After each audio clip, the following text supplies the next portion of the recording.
को ओवैसी साहब के पार्लियामेंट में दिए गए स्पीचेस से कोई भी इख्तिलाफ नहीं है, लेकिन इसके बावजूद पब्लिक पैलेस में उनको लेकर के आपकी राय वो दुरुस्त नहीं है शायद। जनवरी 2024 में राम मंदिर का उद्घाटन होने जा रहा है। बीजेपी का एजेंडा साफ है कि वो इलेक्शन को धार्मिक मुद्दों से जोड़ेगी। अपोजिशन की किसी पार्टी से आपकी कोई बातचीत? मुस्लिम पर्सनल बोर्ड पर किसी एक ही मकतब फिक्र की इजारादारी क्यों? अस्सलामुअलैकुम रहमतुल्लाहि व बरकातुहू। दोस्तों, आज हम आपकी मुलाकात करवा रहे हैं सैयद कासिम रसूल इलियास साहब से, जो वेलफेयर पार्टी ऑफ इंडिया के राष्ट्रीय सदर होने के साथ साथ मुस्लिम पर्सनल बोर्ड के स्पोक पर्सन भी हैं। हालांकि ये बात ठीक है कि अभी वेलफेयर पार्टी ऑफ इंडिया ने किसी भी स्टेट लेवल के इलेक्शन में पार्टिसिपेट नहीं किया है, लेकिन इनकी मौजूदा कारकर्दगी ये बताती है कि ये ज़रूर भारत के लिए कुछ नया करेंगे। डॉक्टर साहब, आपका हमारे चैनल में खैर मकदम है। जी शुक्रिया। सर, आप साउथ इंडिया से उत्तर भारत आए हुए हैं, क्या समझे 2024 में कुछ करने वाले हैं आप? देखिए, असल में वेलफेयर पार्टी ऑफ इंडिया जिस उद्देश्य को लेकर या जिन नीतियों के साथ मैदान में उतरी है, वो समाज के अंदर पूरा बदलाव की बात है, मुकम्मल इंसाफ की बात है, व्यवस्था परिवर्तन की बात। हम सिर्फ एक दो चंद सीटें जीतने के लिए मैदान में नहीं आए कि हम पार्लियामेंट की कुछ सीटें जीत लें या असेंबली की कुछ सीटें जीत लें। हम पूरे व्यवस्था का परिवर्तन चाहते हैं। हमारा मानना ये है कि हमारे देश में यानी पिछले 75 साल में लोकतंत्र रहा है, इसमें कोई शक नहीं। हर 5 साल में इलेक्शन होता है, स्टेट लेवल पर भी और नेशनल लेवल पर भी, और हमारे देश में तरक्की बहुत हुई है, इसमें कोई शक नहीं है। लेकिन इन तमाम उपलब्धियों के बावजूद जो आम आदमी है, जो गांव और देहात में रहता है, जो गरीब है, जो किसान है, उसकी बुनियादी सवालात को हल करने में हम अब तक नाकाम रहे। गुर्बत बढ़ रही है, बेरोजगारी बढ़ रही है, तालीम अब तक हम आम नहीं कर सके हैं, और हम ये महसूस कर रहे हैं कि जो रिसोर्सेज, जो इजाफा हुआ है, जो उपलब्धियां हुई हैं, वो रिसोर्सेज चंद हाथों में मरकूज हो गए। चंद पूंजीपति लोग हैं जिनके पास पूरे देश की दौलत सिमट कर आ गई है, और एक बहुत बड़ा तबका जो है वो दो वक्त की रोटी के लिए परेशान है। तो ये जो लोकतंत्र का काम सिर्फ ये नहीं है कि सिर्फ हम इलेक्शन 5 साल में करवा लें। लोकतंत्र का काम ये है कि वो लोगों के बुनियादी सवालात को हल करे, और दूसरी बात ये कि जो गवर्नेंस है, गवर्नेंस में सबकी भागीदारी हो। यानी मतलब ये कि लोकतंत्र हम ये कहते हैं कि वो इंक्लूसिव होना चाहिए, शमूलियाती होना चाहिए, उसमें हर वर्ग की, हर सेक्शन की, हर इलाके की जो है वो इन्वॉल्वमेंट नजर आना चाहिए। लेकिन हम ये देखते हैं कि हमारी लोकसभा हो चाहे हमारी असेंबलियां हो, उसमें एक खास वर्ग का, समाज के ऊंचे तबके के लोगों का उसमें वर्चस्व है। आम आदमी, गरीब आदमी, एक तो इलेक्शन के एक्सपेंसेस इतने ज़्यादा होते हैं, अखराजात इतने ज़्यादा होते हैं कि एक आम आदमी जो बिल्कुल गरीब आदमी है, जो अनपढ़ है, इलेक्शन लड़ना उसके बस की बात नहीं है। जिसका मतलब है जिसके पास करोड़ों रुपया है वो इलेक्शन लड़ सकता है। तो जो आदमी करोड़ों रुपया इन्वेस्ट करता है वो करोड़ रुपया कमाता है फिर। तो ये जो सिस्टम है, इस सिस्टम का बदलाव हमारी, मतलब आप ये कहना चाह रहे हैं कि मौजूदा सियासत को कारपोरेट जगत ने हैक कर रखा है? जी बिल्कुल सही। और आप जो है इस रिवायत को तोड़ना चाहते हैं? हम उनके हाथ से छीन कर आम आदमी के हाथ में सत्ता देना चाहते हैं। कोई आइडिया इसके लिए? देखिए, पहली बात तो ये है कि हम ये महसूस करते हैं कि इसमें कई परिवर्तन की ज़रूरत है। मिसाल के तौर पर हमारा जो इलेक्शन का सिस्टम है, वो इलेक्शन सिस्टम ऐसा बना हुआ है कि उसमें हमेशा यही लोग इलेक्ट होकर आएंगे जो समाज के यानी पैसे वाले लोग हैं या पावर जिनके हाथ में है, वही लोग इलेक्ट होते रहेंगे। आम आदमी नहीं हो सकता है। तो हमारा मानना है कि हमारे देश के लिए जो सिस्टम सूट करता है, इसलिए कि ये देश किसी एक भाषा का देश नहीं है, किसी एक यानी मज़हब के मानने वालों का देश नहीं है, किसी एक कल्चर का देश नहीं है। तो इसमें ये multi religious, multi cultural, multi linguistic society है। तो इसमें सबके इन्वॉल्वमेंट होने के लिए इस देश का जो सिस्टम है इलेक्शन का, first pass the post system, कि आप जिसको 51% वोट मिल गया उसकी हुकूमत बन जाएगी, ये सिस्टम सही नहीं है। मतलब आप ये कह रहे हैं कि एक मेजर कम्युनिटी ने, जो कम्युनिटी के बजाय एक मेजर तबके ने, जिसके पास पैसा है, जिसके पास पैसा है, उसने इस सिस्टम को अपनी रखेल बना रखा है। बिल्कुल। तो यही बात आज कई वर्षों से जो है अखिलेश यादव भी अडानी अंबानी के खिलाफ बोल रहे हैं। देखिए, अडानी अंबानी के खिलाफ तो तकरीबन हर पार्टी बोलती है, यानी अडानी अंबानी मतलब पूंजीपतियों के खिलाफ बोलती है। लेकिन जब आप पावर में आते हैं तो फिर उनके साथ मायदा कर लेते हैं। मिसाल के तौर पर अखिलेश यादव ये बात कह रहे हैं, लेकिन पिछले इलेक्शन में उनके फाइनेंशियल सपोर्ट किसने किया था वो बता दें? तो ये जो मसला है, आप ही बता दीजिए ना सर। नहीं वो हर आदमी जानता है कि कहाँ से उनको माली ताउन मिल रहा था। लेकिन मैं ये कहना चाहता हूँ, देखिए बात ये है कि मिसाल के तौर पर आप बता दो मैं को, आप जानते हैं कि लेफ्ट पार्टीज जो है, जो यानी बाएं बाजू की पार्टियां हैं, वो तो सोशलिज्म में बिलीव करती हैं ना, वो कम्युनिज्म में बिलीव करती हैं। उनके यहाँ सरमायादारी के लिए कोई यानी पूंजीपति लोगों के लिए कोई गुंजाइश नहीं है। लेकिन आप 34 साल का जो दौर है कांग्रेस का, नहीं बंगाल में लेफ्ट पार्टीज का, या इस वक्त जो केरला में लेफ्ट पार्टीज का की हुकूमत है, उनका कैसा पूंजीपति सांस घाट है, तो आपको देखने के बाद पता चल जाएगा। तो मेरा कहना ये कि देखिए, पब्लिकली किसी चीज़ को की मुखालफत करना और अंदर खाने हाथ डील करना, ये इससे मसले हल नहीं होता है। आप ये कह रहे हैं कि आपकी पार्टी का मकसद है सबके लिए सामान्य अधिकार और सामान्य न्याय, वो भी विदाउट पावर के। जी, ये तो हमारे संविधान में बात कही गई है ना, तो संविधान में जो कहा गया उसको पब्लिक तक पहुंचाना असल काम है। एक मामला है आपके बेटे उमर खालिद साहब का, उनके साथ कन्हैया कुमार को भी इसमें अक्यूज बनाया गया था। बहुत सारे मामला में उनको जमानत मिल गई या बरी हो गए, लेकिन आपके बेटे उमर खालिद को आज तक इंसाफ नहीं मिल पाया। एक फादर, एक बाप होने की हैसियत से आप इसको क्या मानते हैं? ये सिस्टम का मतलब सिस्टम का फेलियर है, या आपकी तंजीम इसके लिए संघर्ष नहीं कर पा रही है? देखिए, पहली बात तो ये है कि उमर खालिद और कन्हैया कुमार के खिलाफ जो केस है वो JNU का केस है, 2016 का केस है। उसमें दोनों को उन्होंने मुजरिम बनाया है और दोनों को जमानत मिल गई है। नहीं मतलब उस केस में उमर खालिद के खिलाफ जो इस वक्त केस है जिसमें वो गिरफ्तार हैं, वो इनकी anti-CAA तहरीक जो थी जी, जो पूरे देश में उमर खालिद ने और कई लोगों ने मिलकर चलाई थी, उसमें उन्होंने दिल्ली दंगों से उमर खालिद को जोड़ दिया है। जबकि उमर खालिद जिस वक्त दिल्ली दंगे हुए, दिल्ली में थे भी नहीं और CAA की तहरीक में कहीं का दौरे पर गए हुए थे। तो ये जो मौजूदा सरकार है, उस सरकार की सबसे बड़ी नाकामी ये है कि उसने जो CAA का कानून बनाया था उसको चैलेंज किया चंद नौजवानों ने जी, उसको चैलेंज किया हमारी महिलाओं ने।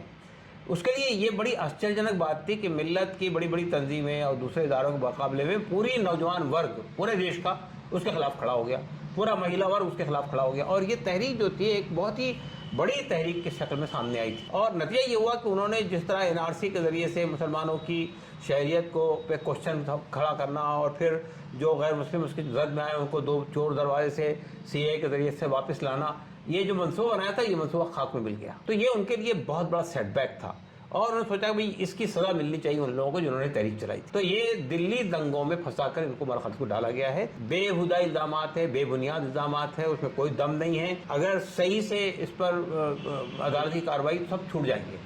लेकिन आप देखिए, अदालत जो है ना, सिर्फ बेल की एप्लीकेशन में, उमर खालिद की बेल की एप्लीकेशन में लोअर कोर्ट में 1.5 साल बहस हुई, हाई कोर्ट में 6 महीने बहस हुई। मई 2023 से सुप्रीम कोर्ट में ये मसला जेर बहस है।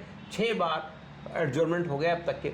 मतलब कहीं आप ये तो नहीं कहना चाह रहे हैं कि इस मुल्क की अदलिया सियासत के मरहून मिन्नत हो गई है? देखिए, मैं असल में ये तो नहीं कहूँगा कि अदलिया सियासत की मरहून मिन्नत हो गई है, बल्कि प्रॉब्लम ये है कि जो हमारी अदालतों में जो हमारे जजेस आके बैठते हैं, उनके जो सियासी इंक्लिनेशंस होते हैं, उनके जो सियासी ताल्लुकात होते हैं, वो भी बहरहाल इस पर असर डालते हैं। और फिर पुलिस है और मीडिया है और फिर जो है रूलिंग पार्टी है, इन सब के असरात पड़ते हैं। इसलिए हम ये कहते हैं कि हिंदुस्तान के अंदर इंसाफ हासिल करना इतना आसान काम नहीं है, गरीब आदमी तो हासिल करना ही बहुत मुश्किल काम। जनवरी 2024 में राम मंदिर का उद्घाटन होने जा रहा है। बीजेपी का एजेंडा साफ है कि वो इलेक्शन को धार्मिक मुद्दों से जोड़ेगी। अपोजिशन की किसी पार्टी से आपकी कोई बातचीत जिससे बीजेपी के खिलाफ एक मुत्तहदा महज बनाया जा सके?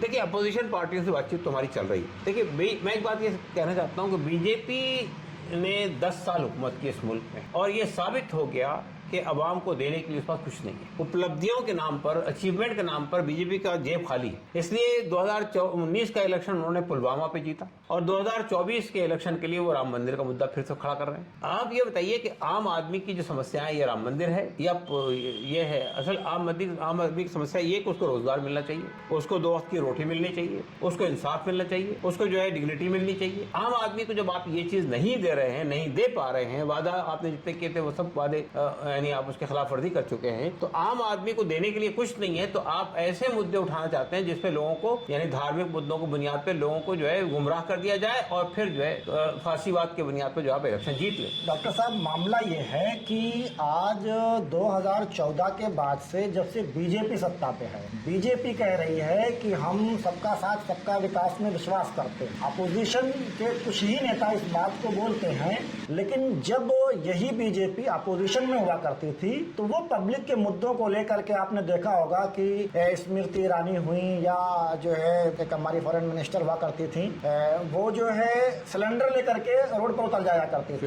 आज सुषमा स्वराज जी आज के इस पीरियड में अपोजिशन जो है इस तरह आवाम के मुद्दों को उठा नहीं पा रहा है, इसकी क्या वजूहत? देखिए, अब 2-3 बहुत बुनियादी वजह है। ऐसा नहीं कि यानी अपोजिशन पार्टी आवाम मुद्दे उठाना नहीं चाहती। अपोजिशन पार्टी को प्रॉब्लम ये है, पहली बात तो ये है कि सत्ता में जो पार्टी होती है तो उसके पास पैसे की कमी नहीं होती। अब एक लंबे अरसे से अपोजिशन पार्टी सत्ता में नहीं है, तो एक बड़ा मसला जो है वो पैसा है। और आप देखिए, बीजेपी पास में पैसे की कोई कमी नहीं है, चाहे वो आपका ये जो इलेक्टोरल बॉन्ड है उसका भी 99% पैसा जो है बीजेपी पास में आता है, और भी बहुत सारी चीजें। तो एक बात तो ये है, और फिर जो पूंजीपतियों से जो ताल्लुकात हैं वो भी दौलत कमाने का जरिया है, तो पैसा नहीं है। दूसरी बात ये कि ये जो पै दर पै उन पे हमले हो रहे हैं, कभी ईडी से, कभी सीबीआई से, कभी किसी और नाम से, उनके बड़े बड़े नेताओं को जेल में भेजा जा रहा है, पार्टियों को तोड़ा जा रहा है, जो कुछ भी बीजेपी कर रही है सत्ता में रहकर, उसने भी उनको हताश कर। तीसरी बात यह है कि सियासी पार्टियां भी अब मुझे अफसोस के साथ ये कहना पड़ता है कि वो दिशाहीन हो गई। वो भी ये महसूस कर रही है कि साहब हमको सत्ता जीतना है, इलेक्शन जीतना है, तो हमको भी धार्मिक मुद्दों को उठाना पड़ेगा। आप देखिए, अभी मध्य प्रदेश का इलेक्शन हुआ, मध्य प्रदेश के इलेक्शन के अंदर कांग्रेस ने भी वही भाषा बोली है जो भाषा बीजेपी बोल रही है। उसने भी हिंदुत्व का नाम लिया, उसने भी हिंदुत्व का नाम लिया। तो फर्क क्या रह गया? इलेक्शन जीतने के लिए अगर आप भी अवसरवादी हो जाएं और आप भी वही भाषा बोलने लगे तो फिर पब्लिक किस बुनियाद पे आपको सपोर्ट करेगी? अच्छा सर, एक चीज बताइए, अगर मान लीजिए आप 2024 का इलेक्शन पार्टिसिपेट करते हैं और बीजेपी को सत्ता से बाहर करने के लिए आपके पास कांग्रेस के अलावा कोई विकल्प है, और अगर कोई विकल्प नहीं है तो क्या आप कांग्रेस के साथ जाएंगे? देखिए, पहली बात तो यह है कि हम हकीकत की दुनिया में रहते हैं, हम ख्वाबों की दुनिया में नहीं रहते हैं कि हम ये कह दें कि साहब हम आज इस पोजीशन में है कि हम बीजेपी को बेदखल कर दे सत्ता से। हम जानते हैं हमारी पोजीशन क्या है। हमारा मानना यह है कि जाहिर है कि पहला मरहला तो वही है कि जो अपोजिशन पार्टियां हैं, चाहे उनका माजी कुछ भी रहा हो, चाहे वो कितनी सेकुलर है कितनी सेकुलर नहीं है, ये हम जानते हैं, इसके बावजूद भी वो बीजेपी जैसी पार्टियां नहीं है। वो बीजेपी तो एक एजेंडे के तहत काम कर रही है इस मुल्क में, उससे सत्ता जीतना ये एजेंडा नहीं है, बल्कि उसका लक्ष्य ये है कि यहाँ के एक बड़े वर्ग को तो समाजी तौर पर, सियासी तौर पर बिल्कुल किनारे कर दिया, मुसलमानों। तो ये उसकी और आरएसएस की ये बुनियादी आइडियोलॉजी का हिस्सा है। ये बातें बाकी सेकुलर पार्टियों में नहीं है। ये और बात है कि उन्होंने भी बहुत नुकसान पहुंचाया मुसलमानों को,